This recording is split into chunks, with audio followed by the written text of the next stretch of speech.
வணக்கம். வாழ்க்கையில் சாதிக்க வறுமை ஒரு தடையா எனும் தலைப்பில் பேசுகிறேன். அழுத்தமான ஆணி வேறும் அசையா உறுதி நெஞ்சமும் கொண்ட அப்பழுக்கற்ற உள்ளங்கள் தான் உலக வாழ்வில் உயர்ந்து நிற்கின்றன. உயர பறக்க முயலும் போதெல்லாம் கட்டுக்கடங்காத சோதனைகள் சேர்ந்து கொண்டு வரத்தான் செய்யும். தடையை எதிர்த்து நடை போடும் மனிதரெல்லாம் மாண்புமிகு பட்டியலில், ஆம், உயர்ந்த சாதனையில்.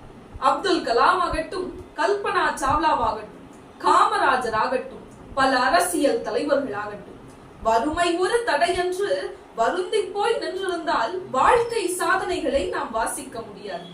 உலகில் மிகச் சிறந்த பணக்காரர் கூட அதிக அளவில் வறுமையால் வாடி முன்னேறியவர்கள் தான். வறுமையை தடையென்று எண்ணினோர் சாதித்ததாக தெரியவில்லை. ஏழ்மை வழிவந்து வறுமையே தன் படிக்கட்டுகளாய் ஏறி வந்த எஜமான்களே வாழ்க்கையில் சாதித்தோம். ஆம், வறுமை என்பது தடையல்ல, அது ஒரு ஏணிப்படி.